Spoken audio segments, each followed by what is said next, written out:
Hello बच्चों, स्वागत है आप सभी का हमारे इस चैनल पर। बच्चों, हम लोग औरंगज़ेब के बारे में पढ़ रहे थे और आज हम लोग इसके अभियानों के बारे में बात करेंगे। इसने कौन कौन से युद्ध लड़े, किन किन क्षेत्रों को जीता, ये सारी चीज़ें हम लोग देखेंगे।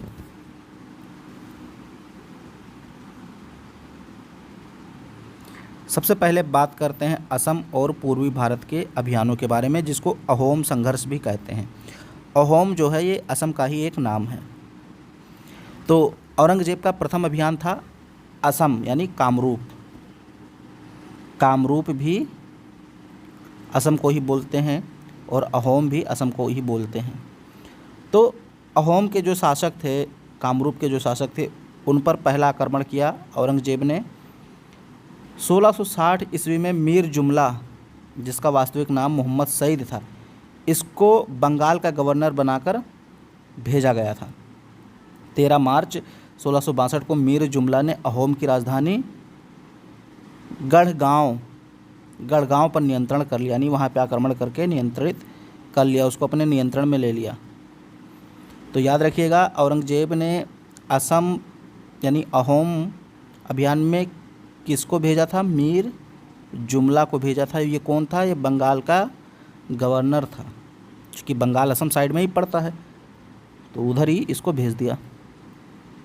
1663 में अहोम के शासक जयध्वज को संधि के लिए विवश किया गया, लेकिन 1667 में चक्रध्वज ने ये इलाके पुनः छीन लिए। यानी जो इलाके औरंगज़ेब के मीर जुमला ने जयध्वज से छीने थे, उस इलाकों को अहोम के शासक चक्रध्वज ने पुनः प्राप्त कर लिया। 1681 में मुग़लों एवं अहोम राज्यों के बीच संधि हुई, जिसमें मानस नदी को सीमा के रूप में स्वीकार कर लिया गया। मानस नदी एक बहती है अहोम के आसपास, तो उसको जो है सीमा स्वीकार कर लिया गया कि उसके पूरब में अहोम का राज रहेगा और पश्चिम में मुग़ल साम्राज्य रहेगा। ये 1681 में संधि हुई थी, याद रखना। दक्षिण अभियानों की बात करें और बीजापुर के विलय की बात करें तो कहा जाता है औरंगज़ेब दक्षिण का सूबेदार रह चुका था 2 बार। ठीक है, याद रखिएगा, औरंगज़ेब दक्षिण का 2 बार गवर्नर यानी सूबेदार रह चुका था। औरंगज़ेब 1636 से 1644 तक 8 वर्ष तक दक्षिण का सूबेदार रहा। और औरंगज़ेब जो था ये 2 बार सूबेदार बना था। औरंगाबाद दक्षिण सूबे की मुग़लों की राजधानी थी, यानी जो दक्षिण भारत था वहाँ पे जो मुग़ल सूबे थे उनकी राजधानी क्या थी? औरंगाबाद। और ये कहाँ है? महाराष्ट्र में। वह मराठों को शक्ति समाप्त करने के लिए बीजापुर गोलकुंडा का स्वतंत्र अस्तित्व समाप्त करना चाहता था। तो औरंगज़ेब जो था वो मराठों की शक्ति दक्षिण भारत में ख़त्म करना चाहता था। अब मराठों की शक्ति ख़त्म करने के लिए सबसे पहले इसको बीजापुर गोलकुंडा से भिड़ना था। तो ये बीजापुर और गोलकुंडा को जीतना चाहता था। इसका एक सेनापति था औरंगज़ेब का, दिलेर खां। ये बीजापुर के मंत्री सिद्दी मसूद को अपनी तरफ मिला लेता है और बीजापुर को आत्मसमर्पण करने के लिए सहमत कर लेता है, यानी बीजापुर मुग़लों के अधीन होने के लिए तैयार हो जाता है। और अब ये जो लाइन लिखी है इसको हटा दीजिए, ये गलत लिखी हुई है, रिपीट है, हटा दीजिए। सितंबर 1686 में बीजापुर को मुग़ल साम्राज्य में मिला लिया गया। बीजापुर के जो सुल्तान थे सिकंदर आदिल शाह, इनको खान का पद दिया गया और 1 लाख रुपये वार्षिक पेंशन दी जाने लगी। तो बीजापुर के शासक थे सिकंदर आदिल शाह और मंत्री कौन था? सिद्दी मसूद। सिद्दी मसूद ही कहीं ना कहीं चाल चला था और दिलेर खां को वचन दे दिया था कि हम आपके सामने समर्पण करेंगे। तो सिद्दी मसूद ने गद्दारी की और फिर बीजापुर का विलय मुग़ल साम्राज्य में हो गया। और जो बीजापुर के शासक थे सिकंदर आदिल शाह, बहुत ही अयोग्य शासक थे, इनको जो है खान का पद दिया गया और 1 लाख रुपये वार्षिक पेंशन दी गई। तो बीजापुर का काम तमाम। अब गोलकुंडा की बात करते हैं तो इसका भी पतन 1687 में हो गया। कहा जाता है मदना एवं अखना नामक 2 भाइयों का गोलकुंडा के शासक अबुल हसन कुतुब शाह पर अत्यधिक प्रभाव था। ठीक है, गोलकुंडा के शासक कौन थे? अबुल हसन कुतुब शाह। और इन पर किसका प्रभाव था? मदना और अखना नामक 2 भाइयों का। गोलकुंडा के सेनापति उस समय थे अब्दुल रज्जाक लारी। गोलकुंडा के सेनापति कौन थे? अब्दुल रज्जाक लारी की वीरता से औरंगजेब अत्यधिक प्रभावित था। अब्दुल्ला गनी नामक अफगान ने विश्वासघात करके किले का फाटक खोल दिया, जिससे किले आसानी से जीत लिए गए। यानी मुगलों के सैनिक किले खुलते ही अंदर चले गए और औरंगजेब ने अबुल हसन कुतुब शाह को बंदी बना लिया, दौलताबाद किले में भेज दिया उनको पकड़ के। इस प्रकार औरंगजेब दक्षिण में जीत गया और अंतिम दुर्ग बाजिनेरा था, या जिसको वजनजीरा भी कहते हैं। बाजिनेरा को हो या वजनजीरा, ये अंतिम दुर्ग था दक्षिण भारत में जिसको मुगलों ने जीता था, यानी औरंगजेब ने जीता था। तो याद रखिए गोलकुंडा के शासक कौन थे? अबुल हसन कुतुब शाह। और यहाँ पे एक अफ़गान ने विश्वासघात किया था, अब्दुल्ला गनी। ठीक है, इसने गोलकुंडा का फाटक खोल दिया, किले का फाटक, और मुग़ल सेना अंदर घुस गई और अबुल हसन को बंदी बना ली। ये घटना 1687 की है। अब मराठे और औरंगजेब के बीच क्या संघर्ष हुआ इसको हम लोग देखते हैं। तो शिवाजी जो है आ चुके थे और एक साम्राज्य स्थापना की ओर बढ़ रहे थे। औरंगजेब के विरुद्ध मराठों की 4 पीढ़ियों ने युद्ध किया। ठीक है, मराठों की 4 पीढ़ियों ने युद्ध किया। शिवाजी, फिर संभाजी, राजाराम और ताराबाई, इन चारों ने औरंगजेब से युद्ध किया। अब 1660 में शाइस्ता खां को दक्षिण का मुग़ल सूबेदार जो था, इसने पूना, शिवपुर और चाकन आदि किलों पर अधिकार कर लिया। ये महाराष्ट्र के आसपास के किले हैं, पूना, शिवपुर और चाकन। यहाँ पर 1660 में कौन अधिकार कर लेता है? शाइस्ता खां। ये दक्षिण का मुग़ल सूबेदार था। 1663 में शिवाजी ने पूना में शाइस्ता खां के महल पर चुपके से आक्रमण कर दिया और शाइस्ता खां का अंगूठा काट दिया, यानी शाइस्ता खां को घायल कर दिया। आगे हम लोग इसको डिटेल में जो है आगे पढ़ेंगे, जब मराठा पढ़ेंगे वहाँ पे मैं आपको डिटेल में पढ़ाऊँगा। ठीक है, यहाँ बस अभी औरंगजेब मैं पढ़ा रहा हूँ तो ज़्यादा मराठा नहीं पढ़ाऊँगा यहाँ पे। आमेर के मिर्ज़ा राजा जय सिंह ने भी शिवाजी को 24 जून 1665 को पुरंदर की संधि के लिए बाध्य किया और 1666 में शिवाजी आगरा के किले में दीवाने आम में उपस्थित हुए, कैद किए गए लेकिन चकमा देकर फरार हो गए। अब यहाँ मैंने शॉर्ट में बता दिया। तो शिवाजी को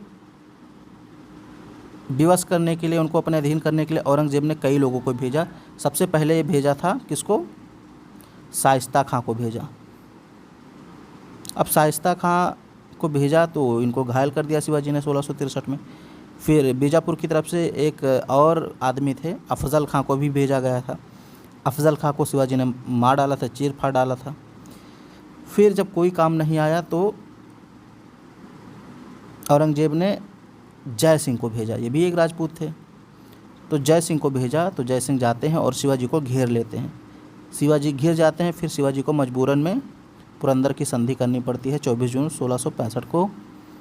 और 35 किले थे शिवाजी के अंडर में, जिनमें से लगभग 23 किले ये मुग़लों को दे देते हैं और 12 किले अपने पास रखते हैं। दक्कन का नासूर, मराठा संघर्ष का अंत। शिवाजी का पुत्र संभाजी 1689 में संगमेश्वर के युद्ध के बाद पकड़ा गया और उसे मार दिया गया। दक्षिण अभियान के 25 वर्षों में औरंगजेब ने अपने बेहतरीन सेनापति, सैनिक और धन सब खो दिए। कहा जाता है औरंगजेब एक बार दक्षिण गया और ये दक्षिण से वापस आया ही नहीं। औरंगजेब को दक्कन का सम्राट कहा जाता है। दक्कन का मतलब ये दक्षिण में ही शासन किया एक प्रकार से, लगभग 25 वर्षों तक वहाँ रहा और वहाँ युद्ध करता रहा मराठों से, बीजापुर से, गोलकुंडा से। और इन युद्धों में क्या किया इसने? अपने जो योग्य सेनापति थे, सैनिक थे, इनको खोया, साथ ही साथ धन भी खो दिया और मुग़ल साम्राज्य कमज़ोर हो गया। और इसी से कहा जाता है कि मुग़ल साम्राज्य के पतन की शुरुआत हो जाती है। यानी औरंगजेब के समय से ही मुग़ल साम्राज्य धीरे धीरे पतन की ओर बढ़ चला। यदुनाथ सरकार कहते हैं कि जिस प्रकार स्पेन के नासूर ने नेपोलियन को बर्बाद कर दिया, उसी तरह दक्कन के नासूर ने औरंगजेब को बर्बाद कर दिया। जैसे नेपोलियन स्पेन को जीतने चला था तब वो बर्बाद हो गया था, ऐसे ही औरंगजेब दक्कन को जीतने चला और बर्बाद हो गया। उत्तर भारत के विद्रोह, अब औरंगजेब के समय विद्रोह भी हुए थे। जैसे यहाँ पे बात करेंगे बुंदेला विद्रोह की। सबसे पहले तो ओरछा के शासक थे, ये राजपूत थे, बुंदेला राजपूत थे, ठीक है, और ये बुंदेलखंड के आसपास शासन कर रहे थे। तो ओरछा बुंदेलों की राजधानी होती थी।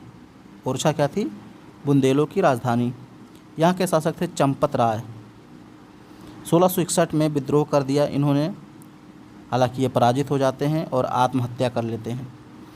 फिर चंपत राय के पुत्र छत्रसाल ने विद्रोह जारी रखा और अंत में 1705 में ये औरंगजेब से संधि कर लेते हैं, तो बुंदेला विद्रोह समाप्त हो जाता है।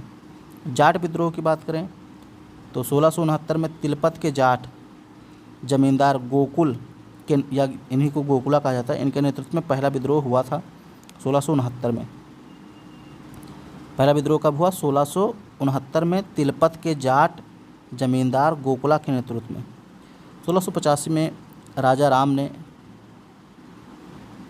सिकंदरा स्थित अकबर के मकबरे को लूटा और अकबर की कब्र से हड्डियां निकालकर उन्हें जला दिया। ये बहुत पूछा जाता है कि कौन सा जाट विद्रोही था जिसने अकबर की कब्र खोद कर वहाँ से उनकी हड्डियां निकालकर जला दिया था। तो वो राजा राम था, एक विद्रोही था, ठीक।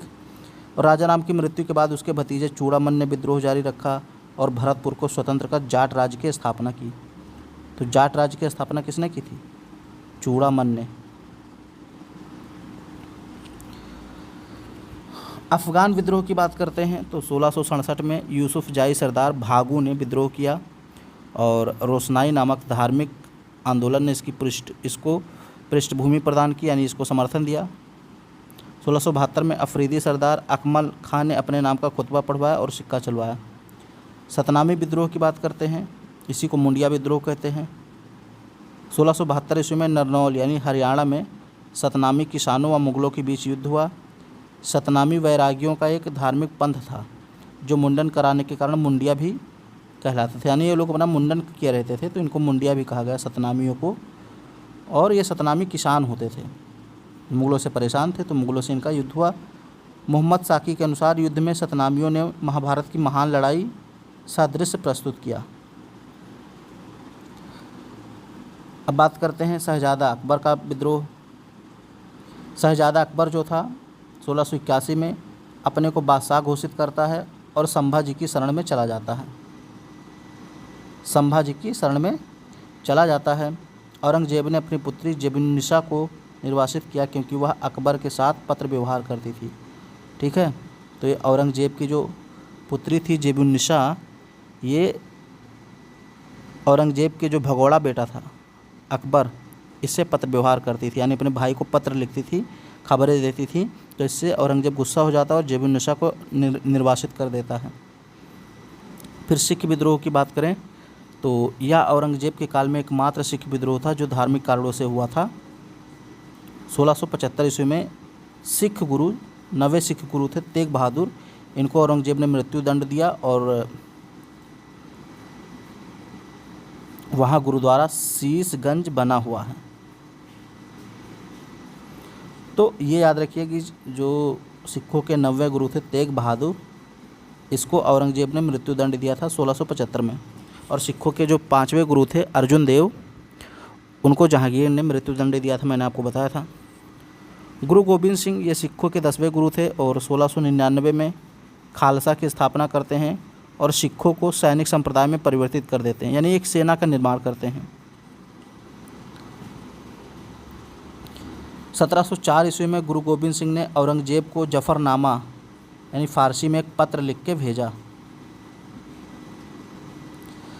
अब शाही परिवार की बात करें औरंगजेब के तो इसकी कई पत्नियां थीं। दिलरास बानो बेगम, जिसको राबिया उद्दौरानी कहते हैं, और औरंगाबादी महल, उदयपुरी महल, ये सब इनकी बीबियां थीं। पुत्र की बात करें तो इसके मुअज्जम, इसके एक पुत्र का नाम था मुअज्जम जो नवाब बाई से उत्पन्न हुआ। आजम जो दिलरास बानो बेगम से उत्पन्न हुआ, कामबख्श जो उदयपुरी से उत्पन्न हुआ, और अकबर जो विद्रोही पुत्र था। ठीक है, तो ये इसके पुत्र थे। इधर इनकी पत्नियां हैं। पुत्रियों की बात करें तो औरंगज़ेब की कई पुत्रियां थीं, जैसे जेबुन्निसा है, जिन्होंने दिल्ली में बैतुल उलूम पुस्तकालय की स्थापना की, जेबुन्निसा। फिर मेहरुन्निसा, औरंगज़ेब की एक पुत्री मेहरुन्निसा भी थी। जीनत निसा, बदरुन्निसा और जुबद उन्निसा, यानी कि जितनी निशा वाली पुत्रियां थीं सब की सब औरंगज़ेब की पुत्रियां थीं।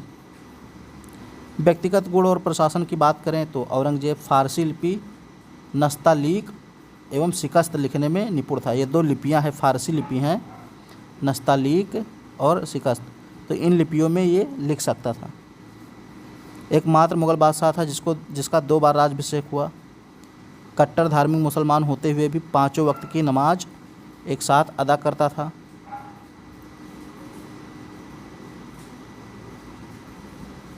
यानी 5 बार की नमाज एक ही साथ अदा कर लेता था। औरंगज़ेब टोपी, सीकर और कुरान की आयतें लिखकर अपना व्यक्तिगत खर्चा चलाता था। निरंतर युद्ध करने के कारण वह ज़्यादा भवनों का निर्माण नहीं कर सका। उसके चरित्र की मुख्य कमजोरी उसका अविश्वासी होना था, यानी ये राजपूतों वगैरह पे बहुत ज़्यादा विश्वास नहीं करता था। सैन्य शक्ति और विदेशी विवरण की बात करें तो औरंगज़ेब के काल में मुग़ल साम्राज्य का क्षेत्रीय विस्तार सर्वाधिक था। दक्षिण भारत को इसने पूरी तरीके से जीत लिया था। औरंगज़ेब के काल में सबसे विशाल कुशल तोपखाना था। गंज सवाई औरंगज़ेब के पास एक विशाल जलपोत था जो 800 तोपों और 400 तोड़ीदार बंदूकों से सुसज्जित था। तो इसके पास एक बढ़िया तोपखाना भी था। 800 तोप थे उसमें और 400 तोड़दार बंदूक थे। तोड़दार मतलब जिनको तोड़ करके चलाया जाता है, यानी बंदूक ऐसे रहती तो यहीं से इसको तोड़ा जाता है। अपने फिल्मों में देखा होगा, तोड़ करके गोली वगैरह भरते हैं। तो इसे डाकू कैप्टन अवेरी ने पकड़ लिया था। इटली का एक वैद्य गमेली करेरी 1695 में भारत आया। औरंगज़ेब के अंतिम वर्षों का वर्णन किया है उसने। औरंगज़ेब ने आदेश दिया कि कोई भी बादशाह सैन्य एवं प्रशासनिक कार्यों के सिवाय आमोद प्रमोद हेतु कश्मीर की यात्रा नहीं करेगा। यानी इसने कश्मीर यात्रा पर रोक लगा दी कि कोई भी अधिकारी है वो बिना वजह के कश्मीर नहीं जाएगा। 1707 में इसकी मृत्यु होती है। दक्षिण में विद्रोहों का दमन करते हुए, मराठों के विरुद्ध लड़ते हुए 3 मार्च 1707 को अहमदनगर के पास औरंगज़ेब की मृत्यु हो जाती है। और औरंगज़ेब के शव को दौलताबाद से 4 किलोमीटर दूर खुलदाबाद में फ़कीर बुरहानुद्दीन शेख जैन उल हक की मज़ार के पास दफनाया गया। तो कहाँ इसको दफनाया गया? औरंगाबाद, महाराष्ट्र में। एस.आर. शर्मा एक इतिहासकार ये कहते हैं दक्षिण भारत औरंगज़ेब के लिए कब्रिस्तान सिद्ध हुआ, यानी दक्षिण भारत गया और वहीं पे मर गया, उत्तर भारत आ ही नहीं पाया। तो औरंगज़ेब भी हम लोगों ने कंप्लीट कर लिया। अब हम लोग इसके जो है शासन प्रशासन के बारे में पढ़ेंगे, मुग़ल काल के, ठीक है, और अर्थव्यवस्था के बारे में पढ़ेंगे, चित्रकारी के बारे में पढ़ेंगे, स्थापत्य कला के बारे में पढ़ेंगे, बिल्डिंग्स के बारे में जो मुग़ल काल में बनी वो सब एक एक करके हम लोग डिटेल में अब देखेंगे। साहित्य के बारे में पढ़ेंगे, बहुत सारी चीज़ें आप लोग को पढ़ने को मिलेंगी। तो जितना राजनीतिक इतिहास था, यानी राजाओं का इतिहास था, वो हम लोगों ने पढ़ लिया। अब कला, धर्म, संस्कृति, साहित्य, स्थापत्य, इन सारी चीज़ों के बारे में हम लोग आगे की वीडियो में पढ़ेंगे। वीडियो पसंद आए तो उसको लाइक शेयर सब्सक्राइब ज़रूर करें।